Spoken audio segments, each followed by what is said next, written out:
Nobody believed the transmission at first. Static chewed through it like a dying animal, distorting every word into something half-human, half-ghost. Viral Prime was already written off, burned into history as a defeat so absolute it didn't even deserve analysis. The Empire had lost fleets, cities, and something far worse than either. They had lost their symbol. Princess Elira, heir to the Virelian throne, the one figure that held together a fragile, bloated empire of conquered systems, had been declared dead 12 hours earlier. Killed during the final orbital collapse when the Korthax Dominion broke through the defensive grid and glassed the capital. The official narrative was clean. Too clean. So when the signal cut through the silence of defeat, nobody wanted to hear it. Not dead, repeat, not dead. The command chamber froze. She's alive. You want her back? You send someone who can actually land. The voice wasn't Virelian. That alone triggered 3 separate security alarms. Trace that transmission. Admiral Koresh snapped, his voice sharp enough to cut steel. Already attempting, sir. The comm officer replied, fingers dancing across the console. Signal origin, surface of Viral Prime. Impossible. Nothing living remained on that surface. The last scans showed thermal extinction across entire continents. The Korthax didn't leave survivors. They didn't believe in them. Identify yourself, Koresh ordered, switching to a direct channel. For a moment, there was nothing but static. Then, a low, gravelly chuckle. Name's Cole. Captain Elias Cole. The room went still. Human. The word didn't need to be spoken. It hung there anyway, heavy with implication. Humans weren't supposed to be involved in this war. They weren't allies. They weren't enemies. They were tolerated. A species that hadn't yet decided whether it wanted to join the galaxy or burn it. What are you doing on a restricted war zone, human? Koresh demanded. Surviving, Cole replied simply. Same as always. Explain your claim. A pause. Then. Better idea. I'll show you. The transmission flickered, then stabilized just enough to project a grainy visual feed. The image that appeared silenced the entire chamber. A body lay across a makeshift stretcher, armor shattered, ceremonial fabric soaked in dark, drying blood. Her skin, once radiant silver blue, had gone pale. Fragile. Broken. Princess Elira. Alive. Barely. How? Someone whispered. Cole shifted the camera slightly, revealing more of the surroundings. Burned-out war machines. Craters still glowing with residual heat. The wreckage of what had once been a battlefield. I found her under 3 meters of collapsed structure, Cole said. Still breathing. Not sure how. Guess she's tougher than she looks. You expect us to believe you simply found her? Koresh asked. No, Cole said. I expect you to believe I kept her alive. That landed harder. Because that required skill. Resources. Intent. All things humans weren't supposed to have in this scenario. What do you want? Koresh asked. Cole didn't hesitate. Extraction. Medical support. And a conversation. You're in no position to make demands. Another pause. Then Cole leaned closer to the camera, his face coming into focus for the first time. He looked ordinary. That was the unsettling part. No cybernetic enhancements. No visible armor beyond a battered combat jacket. Just a man with tired eyes and the kind of expression that didn't ask for permission. You're right, he said quietly. I'm not. He tilted the camera downward, toward the ground behind him. Bodies. Korthax warforms, hulking, armored beasts engineered for war, lay scattered in pieces. Limbs torn off. Carapaces split open. Weapons still clutched in lifeless claws. Dozens of them. Maybe more. None of them looked like they'd been killed from a distance. Koresh felt something cold slide down his spine. Or maybe I am, Cole added. Silence swallowed the room. Send a dropship, Koresh ordered finally. The descent through Viral Prime's atmosphere was like flying into a furnace. Ash storms clawed at the hull. Lightning ripped across the sky in jagged veins of white and violet. The ground below was a patchwork of fire and ruin. "This is a waste of resources," one of the officers muttered. "Even if the princess lives, she's—" "Quiet," Koresh snapped. He didn't take his eyes off the display. The coordinates were fixed. The signal steady. And as the dropship broke through the final layer of cloud, they saw him. Standing alone. No defensive perimeter. No visible support. Just a single human figure in the middle of a battlefield that should have killed anything that moved. "Touchdown!" Koresh ordered. The ramp lowered with a hiss. Virelian soldiers poured out, weapons raised, forming a defensive arc as they approached. Cole didn't react. He stood there, one hand resting casually on the grip of his rifle, the other hanging loose at his side. "You're late," he said. One of the soldiers stepped forward, weapon aimed directly at his chest. "Step away from the princess and get on your knees." Cole glanced at the weapon, then back at the soldier. "No." The word was calm. Flat. Final. The soldier tensed. "I will not repeat myself." "You shouldn't have to," Cole interrupted. "You just shouldn't be wrong the first time." A flicker of anger crossed the soldier's face. His finger tightened on the trigger. "Stand down." Koresh's voice cut through the calm channel like a blade. The soldier hesitated, then slowly lowered his weapon. Cole smirked faintly. "Good. I'd hate to ruin the rescue party." Two medics rushed forward, carefully lifting the princess onto a grav stretcher. Her breathing was shallow, uneven. "She's critical," one of them said. "She was worse," Cole replied. "Trust me." The medic glanced at him. "What did you do to stabilize her?" Cole shrugged. "Things you probably wouldn't approve of." That answer didn't help. But it explained enough. As the team prepared to withdraw, Koresh opened a private channel. "You will come with us," he said. Cole shook his head. "No." Koresh blinked. "No? I've got my own ship. My own plans. I did my part. You are in possession of sensitive." "I'm in possession of leverage," Cole corrected. "Let's not dress it up." Koresh felt his patience thinning. "You think this is a negotiation?" "I know it is," Cole said. "Because you need something." "And what would that be?" Cole gestured toward the battlefield. "Answers." Koresh didn't respond. Because he did. The Korthax force that had overwhelmed Viral Prime was gone. Not retreating. Not regrouping. Gone. And whatever had done that was standing right in front of him. "What are your terms?" Koresh asked slowly. Cole's expression didn't change. "Temporary immunity. Access to your war intel. And a seat in your strategy discussions." Outrage erupted across the comms. "Unacceptable! A human advising the Empire? This is insanity." Cole waited it out. Then he added, almost as an afterthought, "Oh, and I want clearance to go back down there when I need to." Koresh's eyes narrowed. "Why?" For the first time, Cole's expression shifted. Something darker crept in. "Because I didn't kill everything," he said. The temperature in the room seemed to drop. "What does that mean?" Koresh demanded. Cole looked past them, toward the burning horizon. "It means," he said quietly, "something down there is still alive." A distant rumble echoed across the battlefield. Not thunder. Not artillery. Something deeper. The ground trembled faintly beneath their feet. And for the first time since the war began, the Virelian Empire understood fear. Cole exhaled slowly, almost like he was tired. "Yeah," he muttered. "That's what I was hoping you'd hear."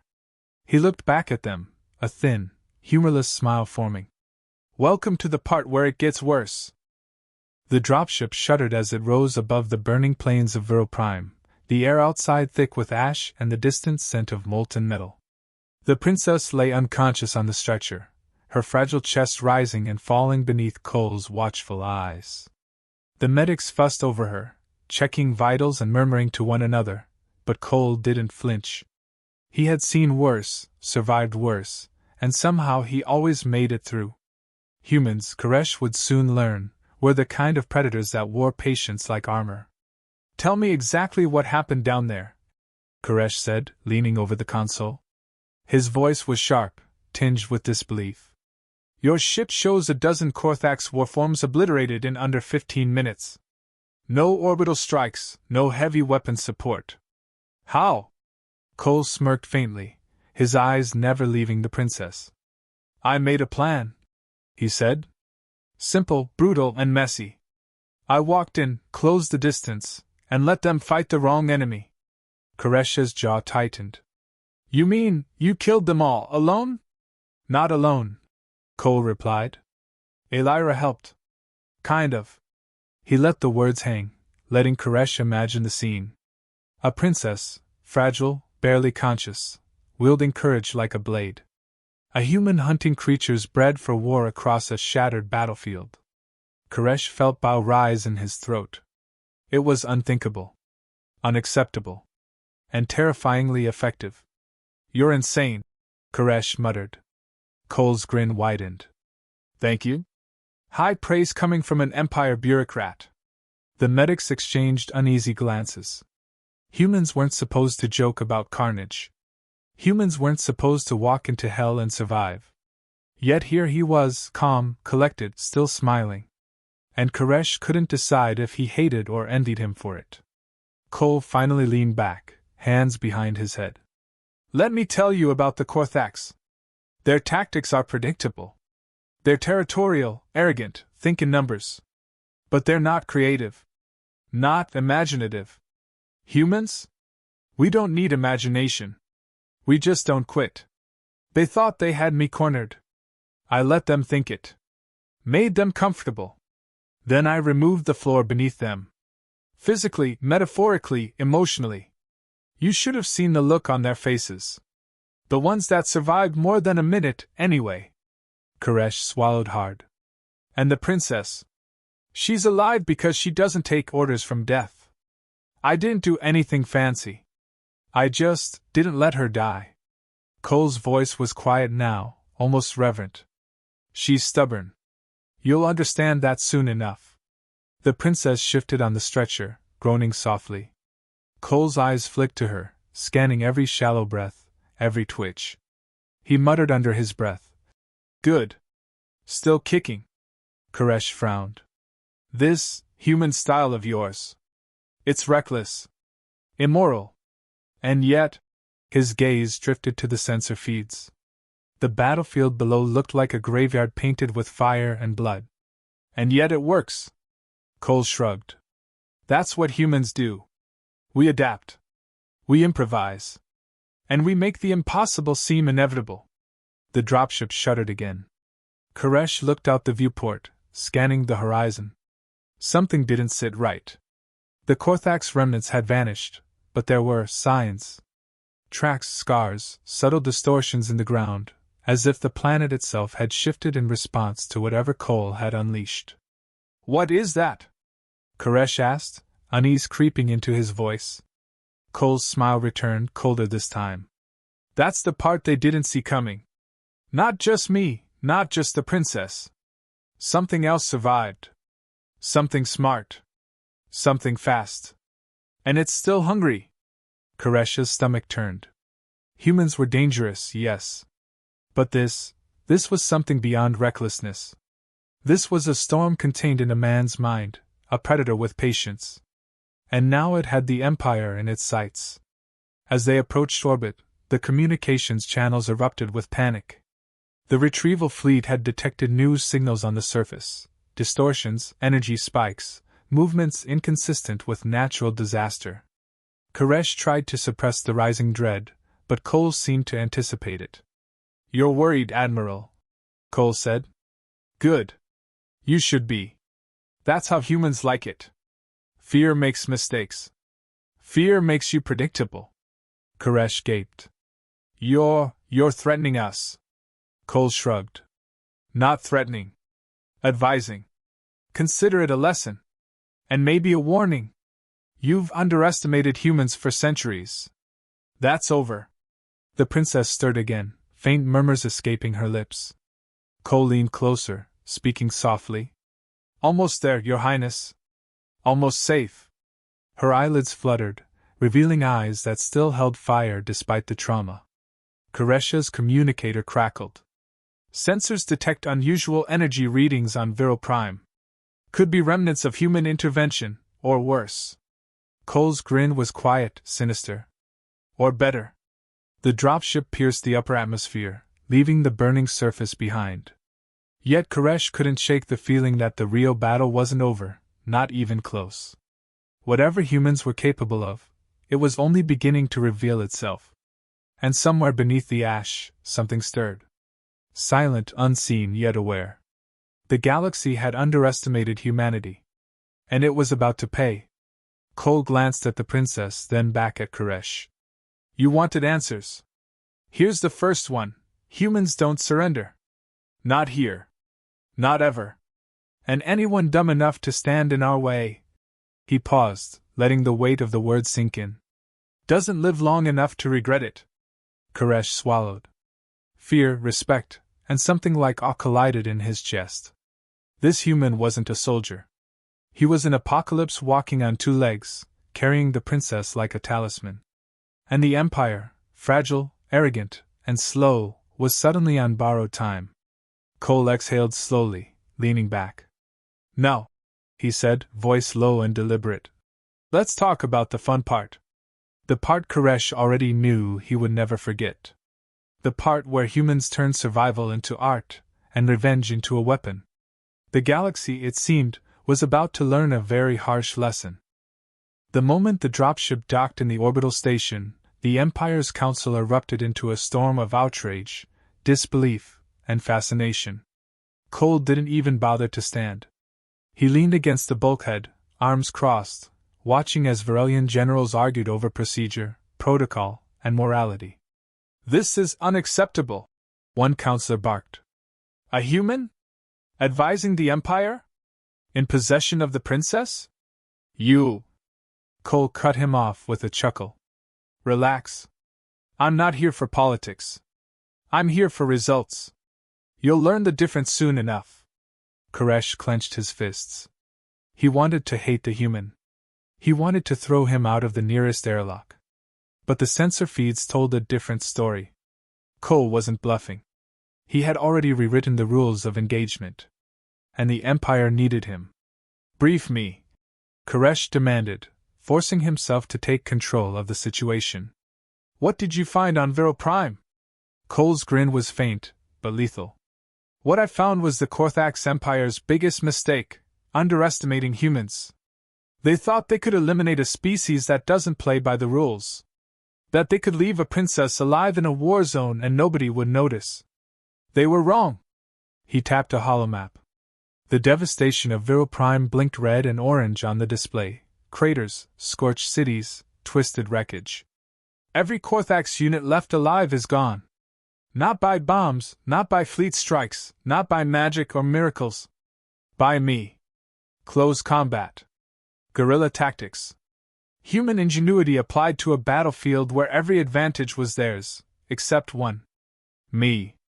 Gasps echoed through the room. Humans had never been considered a serious threat, too weak, too slow, too limited. And yet here was proof. The Korthax weren't just defeated. Cole continued, voice low, deliberate. They were humiliated. Every strategy they deployed turned against them. Every formation broken. Every leader eliminated. And the princess? She survived because she's smarter than you give her credit for, and because she didn't quit. She fought beside me when it mattered most. Murmurs of disbelief filled the chamber. Some counselors whispered that this human might actually be a weapon.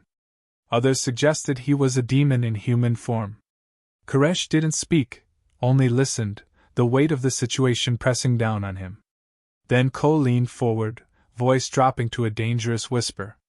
And that's not even the half of it. Koresha's eyes narrowed. What do you mean? The Korthax aren't gone, Cole said, letting the words hang. There's one still alive. One high-value asset.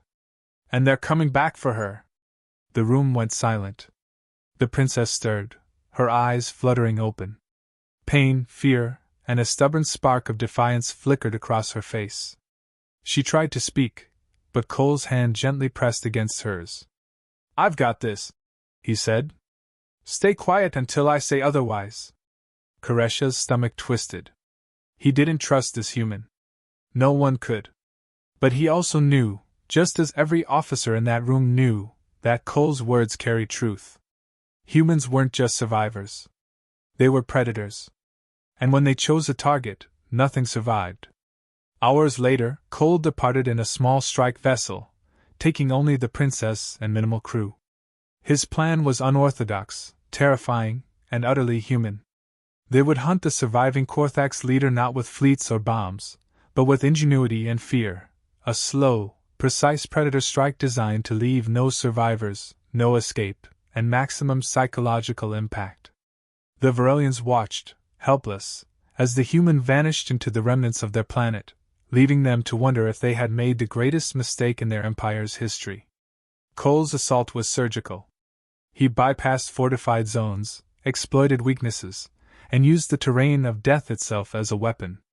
Korthax scouts tried to intercept him, only to vanish without a trace. Entire patrols disappeared in the shadow of one human and a barely conscious princess navigating the ruins beside him. When the Korthax leader finally realized the human was coming, it was too late. Cole and Elira descended like a storm, striking where the enemy was weakest, unpredictable, and terrified. Every maneuver was a lesson in human cunning, traps laid in seconds, ambushes turned back on their assailants, and psychological terror delivered with brutal efficiency. The surviving Korthax soldiers begged for mercy. The human offered none. Cole's weapon wasn't just firepower, it was precision, case, and fear. By the time the leader realized what had happened, their forces were gone. Their reputation shattered. Their morale obliterated. And in the aftermath, a single message reached the Empire. Humans don't die. They don't surrender. And they never forgive. Cole returned victorious, Princess Elira alive, the Korthax remnants reduced to scattered, terrified fragments of their former strength. The council stared, jaws clenched, as Koresh finally admitted, quietly, almost to himself. The galaxy underestimated humans, catastrophically.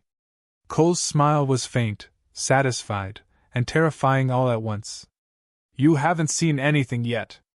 And for the first time in centuries, the Varelian Empire realized that survival alone wasn't enough. They were dealing with something far more dangerous, a species that thrived on defying the odds, rewriting the rules, and leaving devastation in its wake. The galaxy had learned the cost of underestimating humanity.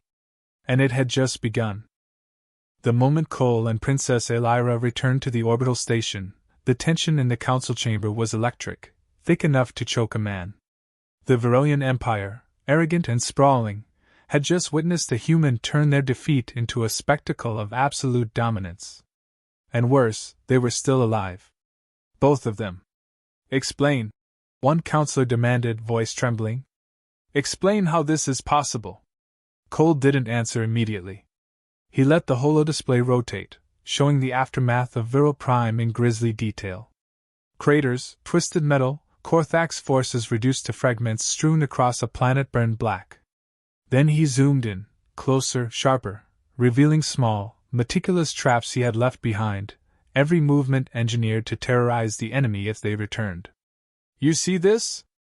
Cole asked quietly, leaning back, arms crossed. This isn't destruction. It's a lesson.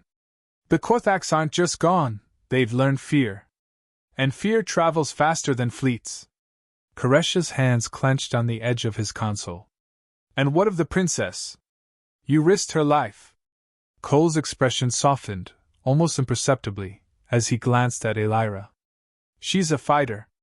Not a damsel in distress. I didn't risk her life, I trusted her.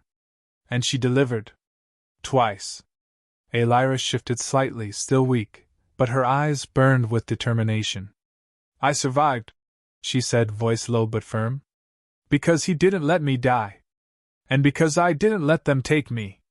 Not again. Murmurs rippled through the council. The princess had always been a symbol, untouchable, nearly mythic. But now, she was alive, stronger, and hardened by fire. Stronger than anyone in the chamber realized. Cole straightened. Humans don't follow your rules. We don't negotiate our way through hell, we make hell negotiate with us. And here's the kicker, your empire? You just signed a treaty with someone you can't control, someone who answers to no one but their own judgment. Koresh gritted his teeth. You act like this is personal. Cole's smirk returned razor sharp. It is personal. Survival is personal. Revenge is personal. And when someone tries to destroy what's yours, your family, your future, your empire, you make them regret it. That's human. The council froze, absorbing the weight of his words. Humans had been underestimated for centuries. Now they demonstrated not just strength, but cunning, cruelty, and the capacity for calculated vengeance. The Korthax had been annihilated, but more than that, they had been humiliated. And the message was clear: humanity does not forgive. Humanity does not forget. Humanity does not surrender. The room fell silent, save for the princess's shallow breathing and Cole's calm, deliberate voice. Now, Admiral, you have a choice. You can try to contain this, attempt to regulate it, pretend it isn't happening, or you can adapt. Because one thing is for certain, I'm not done. Humanity isn't done. And neither is she. Koresh swallowed hard. He knew the truth in Cole's words. The Empire had underestimated them. Every protocol, every strategy, every arrogance, it had failed spectacularly. And the cost of ignoring humanity's capabilities? Catastrophic. Elira lifted her head slightly, her voice gaining strength. I saw what he did. What we did. And I understand now. The galaxy doesn't respect weakness. But it fears strength. And that can be ours. Cole nodded once, approvingly. Exactly. And now? We take the fight to them. On our terms. With our rules. Outside, the remnants of Viral Prime glimmered faintly through the viewport. Ruins, firestorms, and the ghosts of a battle that had reshaped the balance of power. The Empire could rebuild fleets, fortify planets, negotiate treaties. But the lesson Cole had taught, and the human way of war, was indelible. Humans didn't just survive. They thrived. They adapted. They hunted. And when the galaxy decided to underestimate them again, it would be too late. Cole turned to Elira. Ready for round 2? She smiled faintly, though her body ached and her spirit was battered. I've been ready my whole life. The council watched, powerless, as the human and the princess prepared to leave orbit, their small strike vessel dwarfed by the station but immense in implication. As they disappeared into hyperspace, a single thought echoed through Koresh's mind. The galaxy had just learned the cost of underestimating humanity. And this time, there would be no survivors to tell the tale. Because humans, and the princess they had brought back from death, played for keeps. And they always, inevitably, won.